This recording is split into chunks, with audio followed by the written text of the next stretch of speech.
Hi students. So today our topic is indirect ranging. In the previous class we have seen the topic on direct ranging. Now let us see what is indirect ranging. So this is from the first chapter, chain surveying. Objective: on completion of this period you would be able to know what is indirect ranging, and you will know the methods of indirect ranging.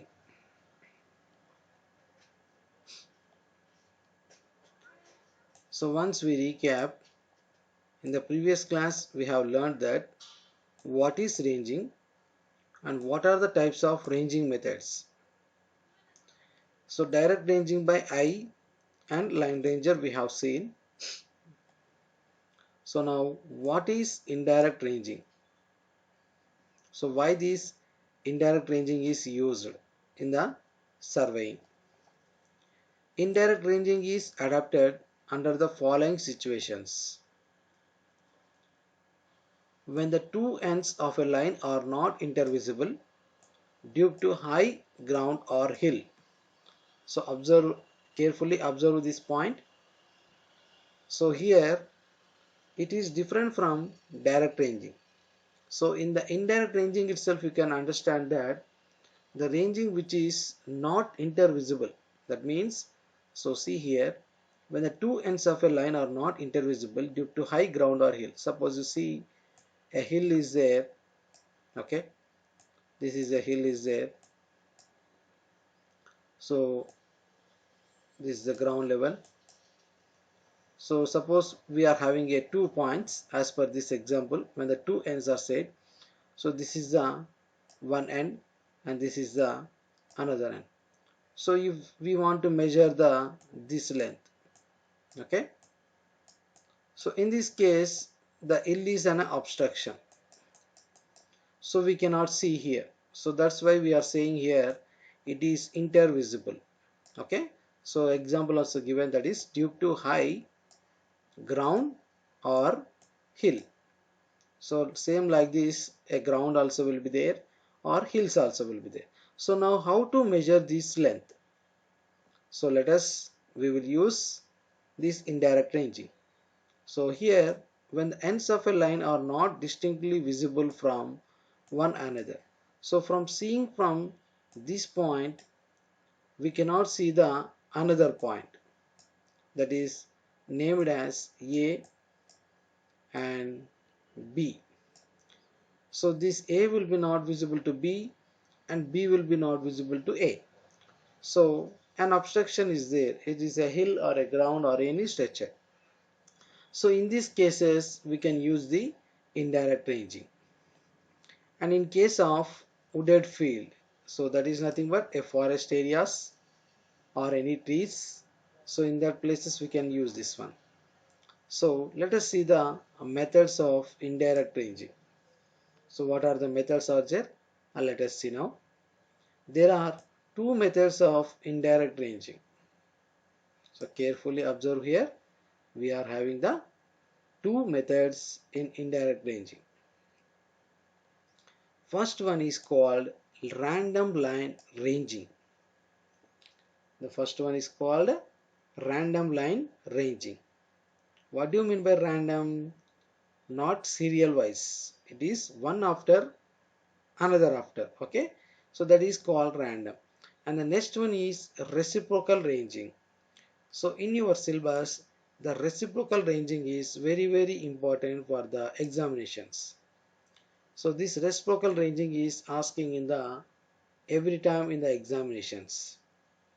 So this random line ranging and reciprocal ranging are two methods which are used in the indirect ranging. So actually necessity of indirect ranging: if the survey line passes through a thick forest, okay, does mean if we want to construct a roads or any other structures just like which is passing from the above the forest, so it is intervisible. So in that cases we can use this indirect ranging method. So here a survey line is passing through a thick forest. It is not possible to range out the line by direct method. Why? Because the endpoints are not visible from the intermediate points. Okay, so the endpoints are not visible, only the first point is visible. If you start at the starting point, wherever you start, whether left or right or any side, that the starting point only visible to you, but another point will be not visible because it is intervisible because of trees or wooden trees, any other obstruction, hills, undulating ground. So you cannot keep the intermediate points also. So but we can do the indirect ranging in this process. That is, in such case random line method can be used. So as per the example here, so thick forest means this is our survey line is going on.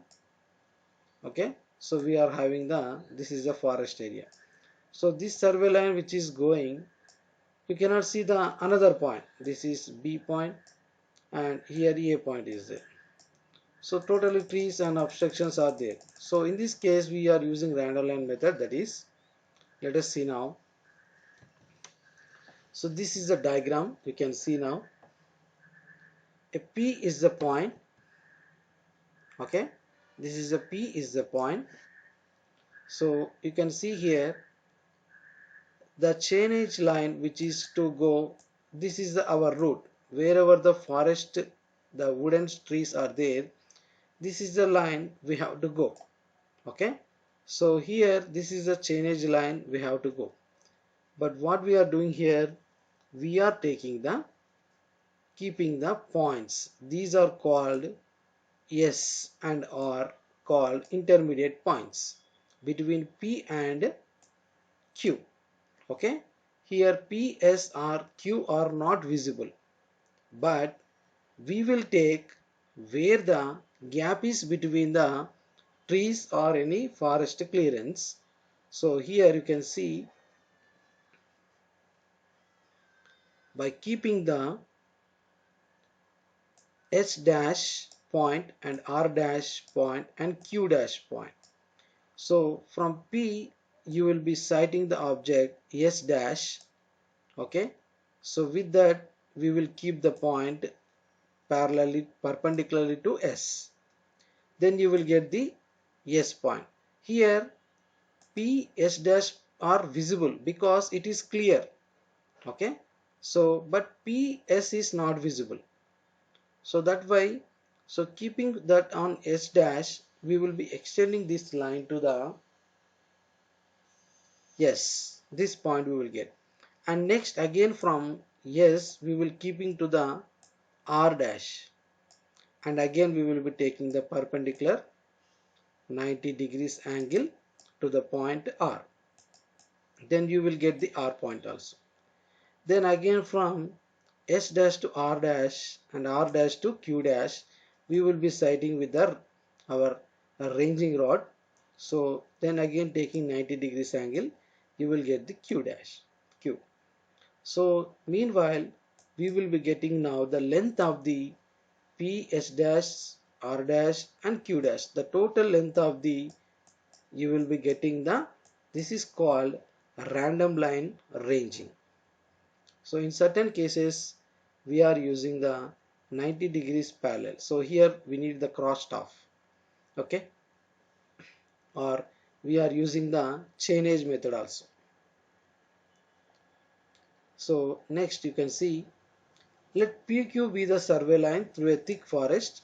So once again see here, this is a P and Q.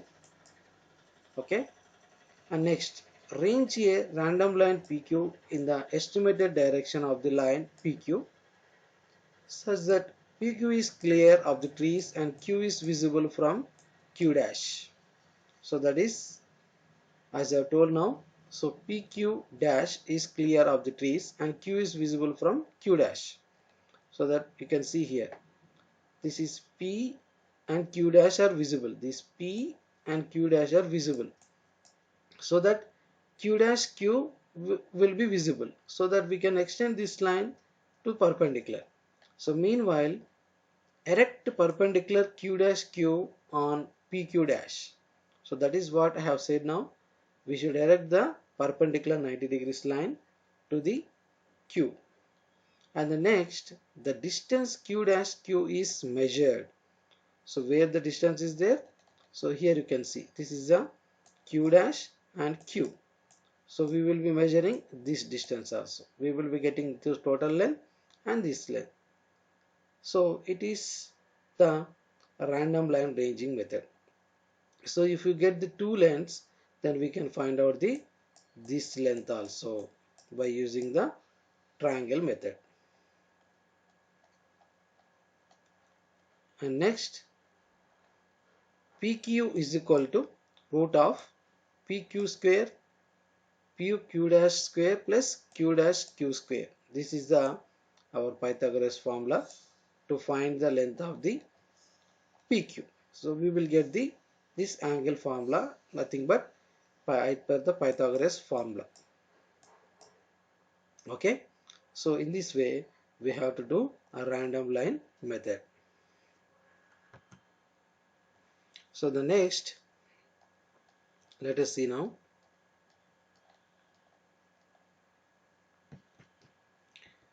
Determine the lengths of the perpendicular offsets, that is S dash S and R dash R from the similar triangles. So where is S dash S and R dash R? So these are the S dash S and R dash R. So we can measure the length of these also by using the triangle method.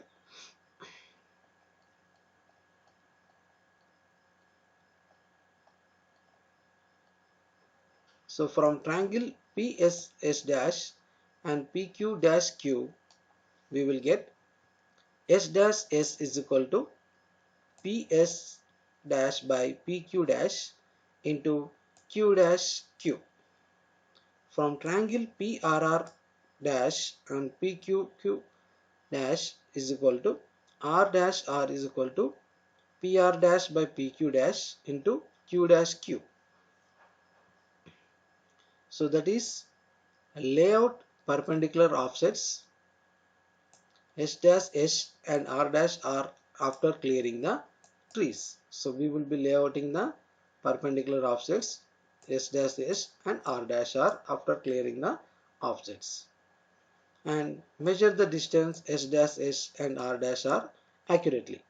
So the points S and R are located. So that is known as the ranging line method. And similarly, number of intermediate points are located on the line PQ. This way we can get the length of PQ required. So this is clear. So like this we have to take the PQ length. So remember, this method is very important.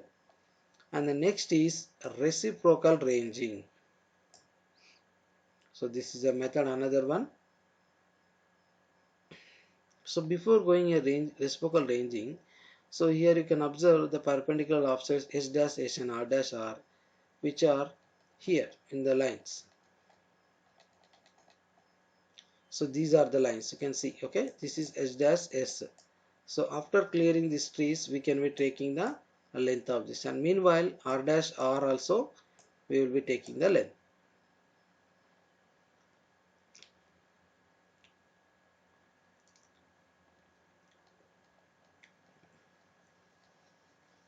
So let us see now reciprocal ranging. So what is reciprocal ranging? So the first diagram you can see. So this reciprocal ranging diagram is given. So once going to the diagram, I will explain you. When the high ground intervenes the two ends of line, reciprocal ranging is adopted.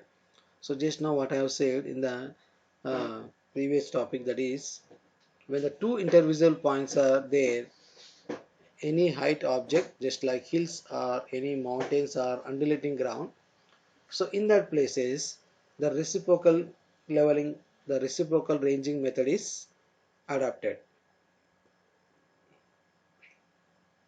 Let us see procedure of setting intermediate points C and D on the line AB by reciprocal ranging is as follows. So let us see here C and D. So this is the a undulating ground. So A, it is started from A to B. Okay. So these are the points A and B. So here A and B are intervisible. So we cannot see. But here A to C is visible and B to D is visible. Listen clearly. A to C the point is visible. Okay. And B to D is visible. And C to D and D to C both are visible. So nothing but these are intermediate points which I am writing as I. These are intermediate points and these are the main station points. Okay, A and B are the main station points. So we have to get the length of A and B. So to get the length of these, find outing the A and B length. So how to do? Let us see now. So here this is a point A and this is a point B. So while measuring the A and B, we will get the length of CD also. So this CD length you will be getting on the top also, but at the bottom we have to get. So here we have to see the points. Let us explain once.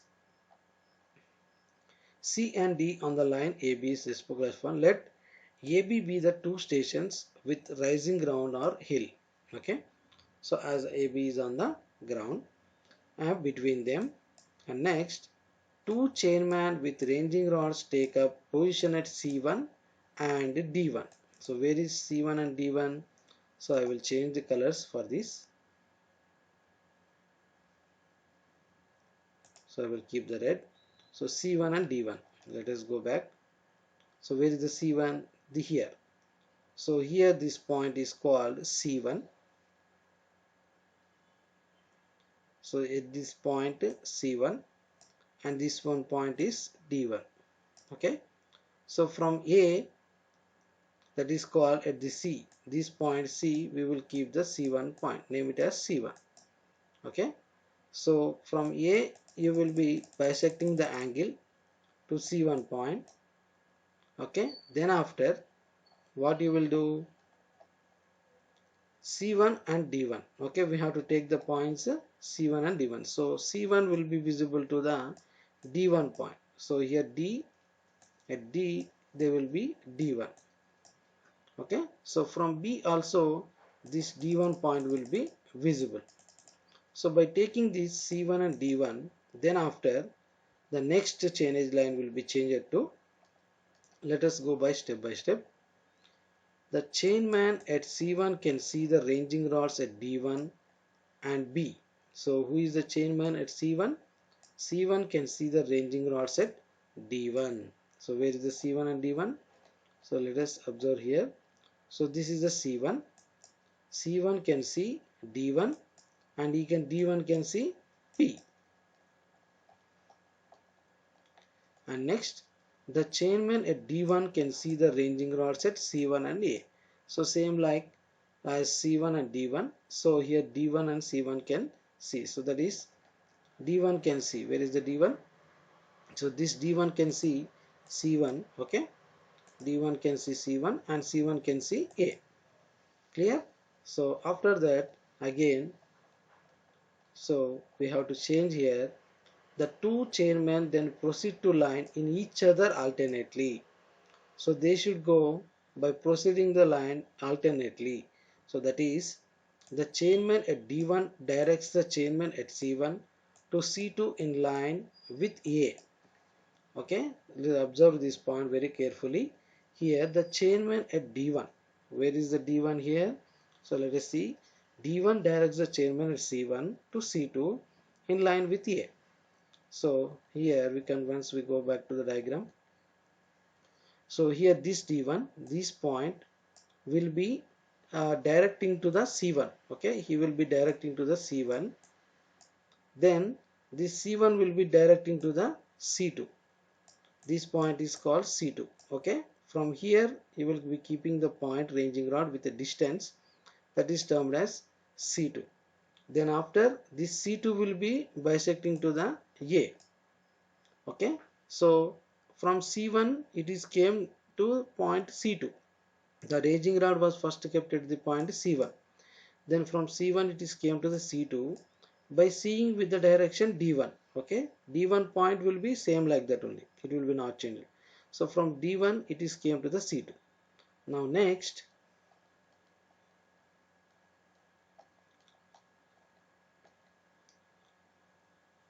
the chainman at C2 directs the chainman at D1 to D2 in the line B. Now the duty is C2. So let us see the C2. He will be directs the D1 and D2. So now C2 is should dissect the angle to the D2. Okay. So now from here D1 to C2 it is completed and A it is completed. From C1 to C2 it is came. Then after again from C2 to D2 it will be bisected. So with bisecting D2, the C2 should be bisect D1 also. Okay, when D1 and D2 are there, so from D2 the B will be bisected. Okay, it should be visible compulsory. When we have these three should be compulsory visible: D1, D2, C2, D1 and B. These four should be visible while moving alternately. That we have to keep in the mind. Now the ranging rod has came to the point D2. Okay, so when it came to the D2, so next what we have to do,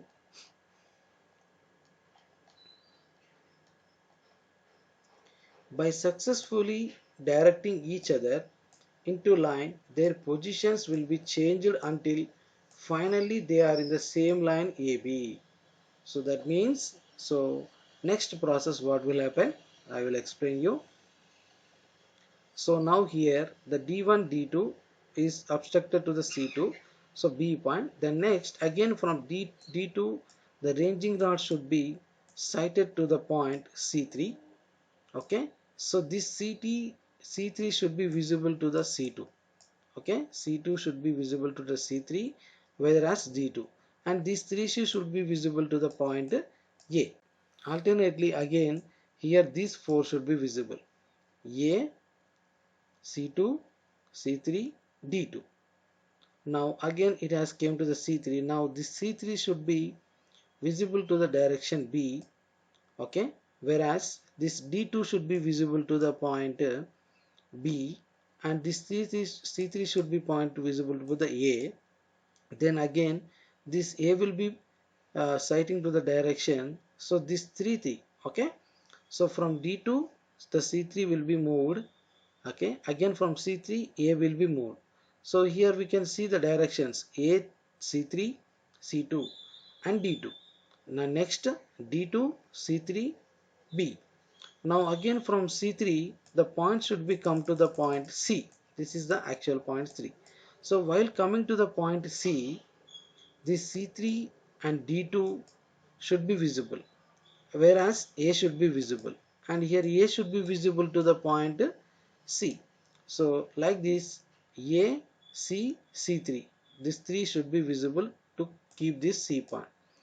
And after coming this point C, so before here, so this C should be visible to the D point. Okay, so here this point will be visible at the C3. Okay, again from D2 the point will be taken to the D. So D will be getting, so this D2 should be visible to the B, and from D2 it should be visible to the D. So now here D2 D B, so totally now A C B D will be visible. Now you will be getting the length of the object. So this is a vast process we are doing. So in the practical it will be, while doing it will be very easy, but understanding somewhat consciously. But this method is nothing but simultaneously we have to move one by one. Okay, we have to move one by one by seeing the another chainage line compulsory. So then the four ranging rods ACDB are in the straight line. So this is regarding the our that's reciprocal ranging. So once I will explain, let us see here by seeing this clearly.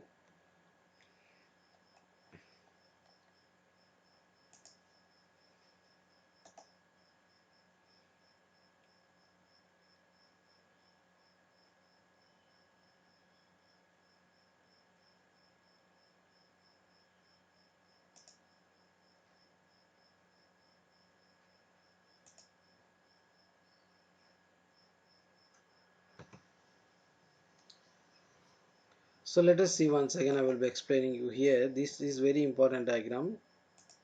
So this is the actual length we have to measure, A and B. Okay, these are the intermediate points C and D. So now you can observe here. So we are taking the points. Okay, the first point will be taken on. This is the point we will be taking AC1. The arrow marks I will be publishing. So AC1 is the first point. So from C1 the D1 should be visible. Okay, so this is another point. So at a time A, C1, D1 should be visible. Okay, again from this D1 should be visible to the B. Okay, so this D1 should be visible to the B. So like this, the first step is I will write A, C1, D1, B. This is the first step. Okay, and next from keeping the ranging rod on C1, you should be bisect the point C2.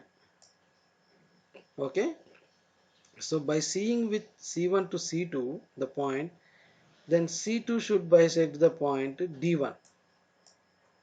Okay, so meanwhile this C2 should also bisect the point A. So here you can see in the triangle. So to move the C1 point to the C2, we should take C1 to C1, C2 and D1. So in triangle it will be there.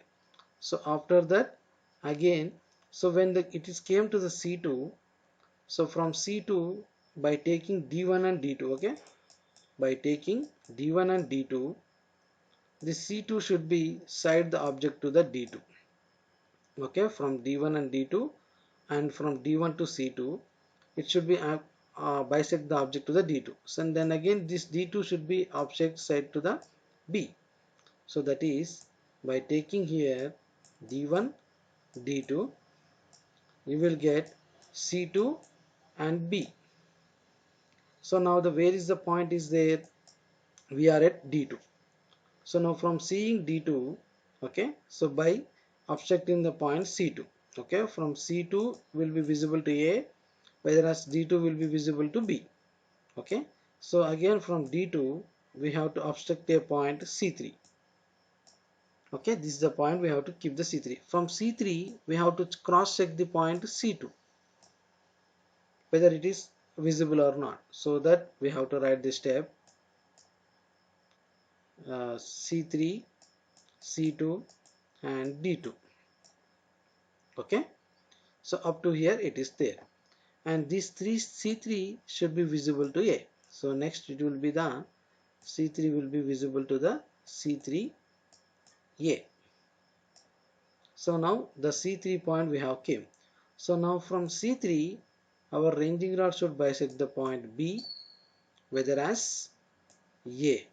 Okay, the 2 points will be visible, but C and D are points are there. So to do take the CD points, the C3 will be taking a point on the line that is C, and this D2 will be taking the point on the D. Okay, so this point will be D. Now here AC, CD and DB are visible. So now we can measure the length of the an object or an obstacle. So this we will get the L. So this is the process of reciprocal ranging. So this method is useful for the when the forest areas or undulating grounds are there. This will be so much useful. Okay, so these are the some of the lines we have seen now. So finally, in this period we have discussed today indirect ranging, methods of indirect ranging by random line ranging, reciprocal ranging. So I will continue here coming from the next topic. Let us see the topic another one, that is chaining on flat ground. So we are going to learn now method of chaining a line on flat ground and operations involved in chaining a line. So we have seen what is indirect ranging and method of random line ranging and method of reciprocal ranging we have seen in the previous classes. So first of all, chaining a line on flat ground. So in all chaining operations, two men called chainmen are required. So for chaining the objects, we need the two persons. Those we will call chainmen. So they are follower, leader. So this is the compulsory. In the chain surveying, we have to follow these rules compulsory. Follower is the person what the leader says he should follows, and the follower should says what the leader should be move or do the in the obstruction. Okay, so here leader, the chainman at the forward end of the chain is called leader. So this is a chain. Okay, this is the brass handle. So who will be standing here? The first person is called leader. Okay, that is and head chairman in the direction of chain line. So or he will be in the chain line direction, and the follower is the chainman at the rear end of the chain is known as the follower. So that means when the chain is used in the ground, the at the end the leader will be there, at the other end the follower will be there. So that is called rear end or rear chainman in the direction of chain line. So however the chain line will be in the direction, the follower also will be there. So what are the duties of leader? This is very important. So the leader should to drag the chain forward. So the when the chain is used in the site or in the ground levels, so the chain should be taken forward. So it should not be kept there itself only. The chain should be moving forward, then only it becomes straight.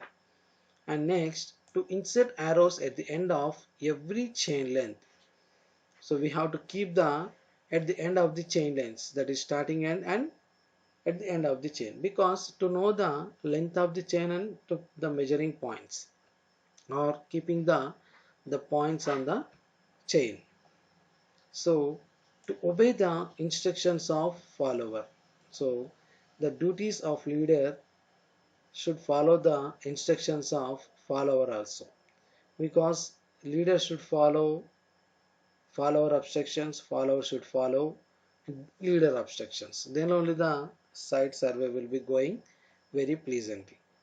The next, what are the duties of follower? To place the leader in line with the ranging rod. So he will be keeping the leader in line with the ranging rod. So the follower will be taking the ranging rod with him, whereas leader will be catching with one end the chain. So when the chain is at the one end and the other end the follower will be kept. So the other end the ranging rod will be fixed on the ground by the leader signals. Okay, whatever the signals given by the our surveying rules, the follower will be fixed. And next, to call out instructions to the leader. So he will be calling out the instructions. The leader will be informing to the follower the instructions also. So that is always to carry the rear handle in his hand.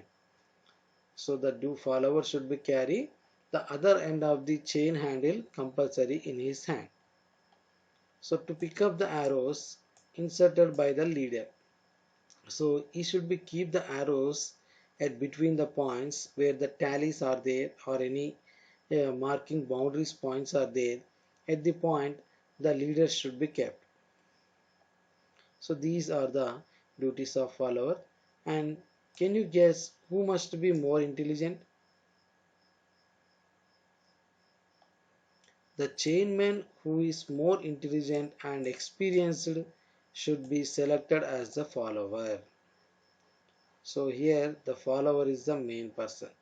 The chainman who is more intelligent and experienced should be selected as the follower.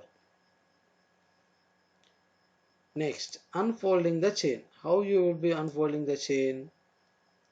The following procedure is adapted for unfolding the chain. So this is used for the practical also. So remove the leather strap. Take both handles in the left hand. We have to catch the chain with the left hand with the both handles. Then throw the chain well forward with the right hand. So we have to catch with the left hand the handles and we have to throw it with the right hand. The next, the leader taking one handle of the chain moves forward until the chain is extended to its full length.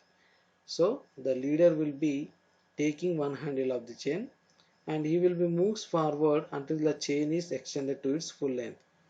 So the chain, if it is 30 meters, so at one end the leader will be there and at the another end follower will be. So it should be extend compulsory with full length. So next, method of chaining. How this chaining will be done? To chain a line, the follower places the 0. In the method of chaining, you can see to chain a line, the follower places the 0. That is handle of the chain at beginning of the line. So to chain a line, the follower places the 0, that is handle of the chain and at the beginning of the line. So he will be keeping the catching the chain at the one end and at the beginning of the line. So he will stand firmly on the handle with the heel on it. So at the end of the starting or end, we should be start the chain. We should be stand very straight with heel on it. Okay. The leader taking 10 arrows in one hand and the other handle and the ranging rod in other hand. So the leader should be taking the ranging rod in the other hand with arrows. So it drags in the forward direction.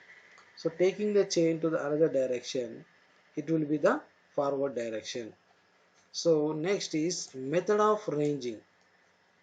So the leader stands to one side of the line and holds the rod vertically in contact with and faces the follower. Using the code of signals, the follower directs the leader to move the rod to right or left of the line until it is exactly in line. So this is the using of code of signals we have seen in the previous videos. And the leader then marks the position of the rod by making a hole. So here the leader will be marks the position of the rod by making a hole on the ground. So next, method of chaining continues. After making the chain straight, the leader inserts the arrow at the end of the chain. So that will be the marking points or boundary points on the ground. And next, the leader then picks up the ranging rod and remaining line arrows and swing the chain.